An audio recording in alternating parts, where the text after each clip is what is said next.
আমাদের একজন উলামায়ে কেরাম যদি নগরখান্দা থেকে এইভাবে প্রার্থী হয় ইসলামের পক্ষ থেকে, তাদেরকে ভোট দিয়ে আমরা সঙ্গে থাকবো, ইনশাল্লাহ পারবো। কারণ আপনার ভোট একটা আমানত। এই ভোট কাকে দিয়েছেন এইটাও কিন্তু আল্লাহ পাক জিজ্ঞাসা করবে।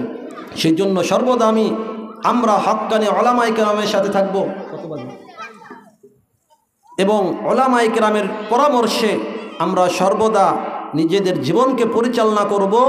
বিশেষ করে কোন কারণে রোজা ভঙ্গ হয়, মাকরুহ হয়, এগুলো আমাদের নগরকান্দা কাসিমুল উলুম মাদ্রাসায় প্রতি সোমবারে আল্লামা মুফতি আব্দুল গফফার সাহেব হুজুরের মজলিস হবে সকাল 10টা থেকে জোহর পর্যন্ত। আমরা এখানে যাব এবং হক্কানি আলেমদের সাথে থাকবো। আল্লাহ পাক যা কিছু বললাম আমাকে এবং আপনাদের সকলকে সঠিক কথাগুলোর উপর আমল করে জীবন যাপন করার তৌফিক দান করুক।